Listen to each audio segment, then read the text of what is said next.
This diary will help me keep track of that in a very cool way. Someone's calling me now. And basically, I want to use this video diary as a way to make sure that I don't spend every minute of my life thinking of what I'm going to do. Instead, I spend those minutes of my life doing what I was doing at that moment, and then look back on it every single week and think, am I doing the right thing? And then look forward to the next week and think, what should I do that week? And that's basically exactly what this video diary will be. Every single week, I'm going to sit down. I'm going to first start off with talking about the past week, what I did over the past week, my thoughts during the week, and did I achieve those goals or not.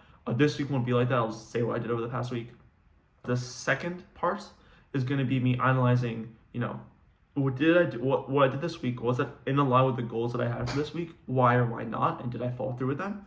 Setting up new goals for myself for the next week. And then third part's going to go quite cleanly lead into the next part, which is going to be, what do I want to do for the next week? And basically I'm gonna try to be as spontaneous as possible. And basically the other reason I want to do this video diary in a video format, I really like video editing. It's something I used to do a lot in high school. I want to get back into it. But also secondly, I did debate in high school, and the debate had its ups and downs. But one really fun part about debate has always been recording myself and then analyzing how I've been speaking and trying to improve the way I talk. And I think forcing me to record myself on video and then listen to it and then edit it is going to basically cement in my head a lot of ideas that I'm going to be saying aloud quite spontaneously. And then also it's going to make sure that I improve my speaking style during interviews or whatever. So either way, it's a win-win. But yeah, let's get started. What did I do over the past week? So I think one of the biggest things I've done this week is I've been playing a lot of video games, right? Not that much, but not actually. I've been playing some video games, right? So for long story short, I have like a laptop, like a monitor here, a really nice keyboard, a mouse. I don't have a really good mouse. I left my good one at Berkeley. But the whole idea is that I set this entire workplace for me to work and get some really good work going and be in the zone. But I think what happened is that I come down here, and for the most part, whenever I've been using a monitor for all of high school, I've been playing like Overwatch or CS:GO or Valorant. And now I'm sitting down here and I'm thinking, oh, Valorant, let me hit up my friend Grant or some of my other high school friends or some college friends, and let me play Valorant with them. And the problem with this setup so far has been that if you know what context switching is, right? It's like when you go into a certain environment, you're going to be in a certain context. That's what kind of has been sitting at this desk has become for me. Every time I sit down here, I'm not thinking, oh, how much work can I get done? I'm thinking, yo, who wants to play Valorant? So over the past week, I've been hopping on this desk to basically do work, write my applications, or like do some work for Launchpad, which is this club at Berkeley. And instead I just come here and end up playing video games. Right, so I want to think about that, and it's been fun playing video games with my friends. It's been a way for me to bond with them, but it's not my favorite way to bond with them. My favorite way is just hang out in person and just hop on a call and talk. I used to play a lot of Fortnite and other games in high school. It's been a really good way to bond with them. Back when you couldn't really leave your house, as a 10th grader, you can't really leave your house without your parents driving you somewhere. But now I don't really have to do that, and I'd much rather spend my time at home working and then make time for myself to have fun outside. But I haven't really had the chance to do that. And I think a big part of this has been whenever I'm at home, I'm in the context of having fun. Whenever I'm in this basement looking at this monitor, I'm in the context of playing video games. So it's kind of been messing me up that way. The second thing for me has been I've been writing this application for Z Fellows. It's this fellowship. And I think it's been so hard for me to write this, not because the application itself was too hard. The application itself was quite cool. The bigger reason why has been that it's the same reason that slowed me down during college applications. It's been that I'm always afraid of writing every single sentence because I'm afraid it'll be analyzed by someone else and it won't be good enough. Sort of like how in college, you kind of hype up these college applications. And then when you're writing these essays, I started to choke up a little bit. I started to think, oh, what if they read me in this way? And then I'm not going to get in, right? And I really want to get into this program. So I kind of choked myself up and took way too long to write these essays. Or I'd sit down to write them and then I'd get distracted or I wouldn't put my 100% into it because I'd be scared. And also this application I wanted to do in like 1 or 2 days. It took me like 6 or 7 days to do it. For context, and that's how slow I've been operating. And I got some advice from my dad, and it was actually some really good advice. And he basically told me, write these essays not as if someone else was going to read it, not for someone else, but as a prompt for you to actually answer for yourself. And it sounds so obvious, right? Like I write these essays for myself and for how I want to answer them, but it's not so obvious when you're writing these essays for someone else. And I think in the high school you get into the mentality of like studying for a math test for a class or answering an essay for English class. But I think that mentality which my dad told me about like the other day, which is instead of just writing an essay for the sake of writing the essay for a program, or doing math problems for the sake of the exam. I want to try to change my mentality to doing things because I genuinely find them cool and I want to do them. Right? The reason why I'm enrolled in a math class is not because I'm being forced like at gunpoint to take that math class. I want to take that math class. So why am I treating things and things I initially wanted to do as adversarial? Why am I making myself think, oh, this math problem is against what I want to do when it's literally what I enrolled to do? I think that I feel like that switch to approaching problems as I want to do this instead of, oh, I have to do this. It sounds so obvious, but it's really easy to get caught up in the moment of feeling like you have to do something, especially when deadlines exist. When deadlines exist, it was really easy for me to procrastinate and then have to grind to the deadline, and then no, it's no longer fun. So I think going into actually I'll talk about this in the next part, but I think going into the next semester of college and into the next week, I really want to approach a lot of my problems as I want to do them, not that I have to do them. I think a big part of that is just not waiting till the deadline, not waiting until it gets really, really last minute, because then I'll start to get really bored. The third part has been I've been working out a lot. And not working out a lot, but I used to work out a lot over the summer, and then I took a little bit break during the semester. I lost a lot of weight, I gained a lot of muscle, and then over the semester, I basically didn't eat as much. I started working out, and I lost almost all that muscle. And it's been fun because at least when I go to work out in Berkeley, it's not as fun for me because I go by myself or with one or two people. And the mentality there is, oh, we go there, we work out, we go back home, we go back to schoolwork. But at least when I'm at home, all the boring parts about working out don't really exist, right? The boring parts were like driving there, getting myself like hyped up to do it, waiting at the bench press for someone else. Those are boring parts, but when I went with my high school friends, it was way more exciting, and it made working out not just working out, but it made it also a social experience. And I miss that. I spent a lot of time at home, and I've been working out again, and I feel like that's been one of the great parts about being at home. And then, with all of this, I've had a really horrible sleep schedule. I really wanted to come into like winter break, waking up at 10 a.m. every day, but it just hasn't been feasible. Or it's been feasible, but I haven't been doing the work beforehand to do it.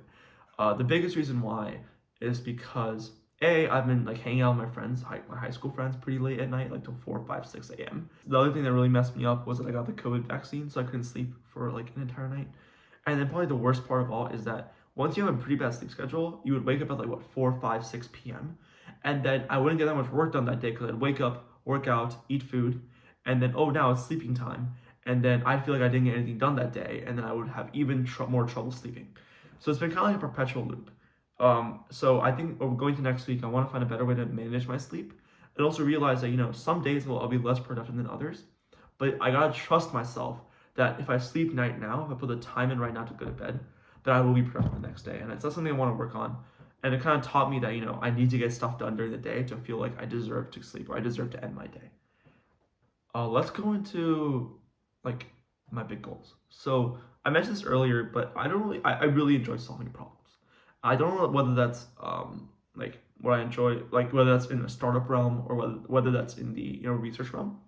But I think it's been really cool for me to like explore startups. And I think one goal that I have at a very high level is I want to eventually be an early employee or find my own startup. And I've had many ideas, and I think I won't do it in this episode because I think the introduction got really long. But I want to actually use this way as pitching my own ideas and then talking myself through a lot of ideas and seeing whether it's a problem that's actually worth solving, but also secondly, is it a problem that I will find enjoyment in solving? And secondly, my other big goal has been routine. Throughout the semester and for a lot of my life, I never really had like a strict routine. I basically would wake up whenever I wanted to, stay up late as much as I wanted to, I'd eat whatever I wanted. And I think I got a bit of a taste of routine over the summer when I used to have a really good diet and I used to work out every single day. And I realized that when I had these two pillars of my life, which is work out every single day at 6 p.m. and that I would try to maintain a good diet, I noticed that a lot of other parts of my life became a lot easier. Like sleeping became easier because I was more exhausted for working out. Working became easier because I wanted to finish my work before I worked out, or I'd work out and be like, oh, I want to get more stuff done. And I think I realized the value of a routine. But then when I went back to college, and college is in some ways anarchy, jumping from place A to point A to point B to point C. You're waiting on friends, you're waiting on social events. You'll go hang out someplace overnight, and you'll be up till 6 a.m. So I kind of broke my routine. I think one of the goals I want to do going into next week, but especially over the next semester, has been just waking up at 10 a.m. And this is my goal. It's waking up at 10 a.m. every single morning and then doing work, or like basically 10 to 11 be waking up, eating breakfast, and then 11 to 5 p.m. be working every single day. And the reason why was that I did this program at Berkeley called Berkeley Connect in Computational Biology. And the program had basically a PhD mentor basically teach undergraduates about, and master students about computational biology. And my one-on-ones with the organizer, I asked her, what's one of the biggest advice you could tell your undergraduate self? And she was a PhD, she went to MIT, and she told me that she wished she built healthy study habits in high school, in college. Because when I'm young right now, what she was saying was that when she was young then, she could pull all-nighters, she could do unhealthy study habits because her body could take it. But now she's like 28, 30, and her body is like unable to do all-nighters as often as she could. And she was telling me that healthy study habits at that age are super helpful. So what I want to do is wake up at 10, wake up, get ready, eat my food till 11, and then 11 to 5 I'll be working, sort of like how I would at a normal work day. And then 5 onwards will just be social. And that could be like I could literally be doing work. I can go to a work session. I could hang out. I could do a meeting for a club that I'm in, and those are objectively work. But I could treat them as social experiences because I do know I work better by myself. So even if I go to a study session, I can still get work done, but I won't be going there with the intention of doing work because oftentimes I go into study sessions trying to do work, but it would never happen because I get distracted with other people. But if I go there expecting it to be a social environment and I get work done, that's great. But I'm not going to go into there expecting to do work. That's one why I want to try to get into a routine. And the third one is my sister. So my sister has she basically switched schools in high school, and I haven't had the chance to talk to her that much most of my life, and we kind of had a reconnection over COVID. And right now, I really want to get the chance to talk to her and hang out with her. But a big problem has been college applications, and that she has to do a lot of college applications and juggle school, and it's been hard for her because living by yourself with my parents, you can only handle that for so long. But secondly, it's also really hard when everyone else around you is getting to really good colleges and you're not yet. And I've kind of been through that, and I kind of want to spend some time when I'm at home with my sister and get closer to my sister and hang out with her, study with her, and spend time with her throughout the next week. So now going into next week, let's talk about what I want to get out of it. The biggest thing is I'm going on a ski trip. I'm leaving tomorrow at 10 a.m. And by the way, when I'm recording this, it's 4:13 a.m. So I'll probably be really tired. I'll probably sleep in the car ride. But I'm gonna go on the ski trip, and it'll be pretty fun. I think one really good thing I want to get out of it is I want to spend a lot of time with my high school friends because when I get back, I want to spend a lot of time catching up on work, but also spending a lot more time with my family because I won't see them in college. The second thing is I think it's a really, really good way to force me to have a good sleep schedule. Instead of filming videos at 4:13 a.m., instead I could literally spend time waking up at 10 a.m., literally working my ass off snowboarding and skiing, and then come home, eat a good food, get a good meal, and then go to bed. I hope I can use it to kickstart my routine, and then when I get back home, to actually maintain that routine and stick to it. Then when I get back, my goal is to basically get into a good routine. I think I want to wake up at 10 a.m. every single day, and no matter what, I want to stick to that. So even if I sleep at 3 a.m., whether that's hanging out with my sister or with a friend, I want to make sure I still wake up at 10 a.m. And whether or not I fix my sleep schedule, it's gonna be me sleeping earlier, not waking up later. So I'd rather sleep at 3 a.m., wake up at 10 a.m., and then sleep earlier the next day than go to bed wake up later. And that's one other goal I have for next week. And my last goal for next week is going to be I want to do a lot more research into potential problems I could solve. Now, I want to basically build a startup or basically build some project out. And I think the biggest restriction is I've been thinking a lot more as an engineer. I've been thinking more of the solution and not the problem. And I basically want to spend the second half of next week when I come home from the ski trip just thinking a lot about problems. And what I mean by that is I just want to spend a lot of time just doing research on, Bitcoin, decentralized finance is like a subsection of a blockchain, looking into the insurance space, looking at computer vision ideas, and basically just spend every single day of the week just going into deep dive into all these industries and trying to understand the industry better. And then afterwards, I want to basically think of problems in that industry and think of whether those are problems that I actually want to solve and problems that society will actually value. And that's going to be most of it. And those are my 3 goals for next week. But yeah, one other thing I want to say, if you watched out this entire video, is thank you so much for watching it. It means a lot to me. It is basically a way for me to talk to myself, but the more people listen to it, I hope it can inspire you. And if you found something cool and you want to give me some advice, I beg you, please email me. My email is eshaan, so ESHAAN @berkeley.edu, or just put something in the comments. I just want to hear what advice has been good for you to get through a lot of the challenges I've been talking about. But yeah, thank you so much for watching, and I hope you have a great day.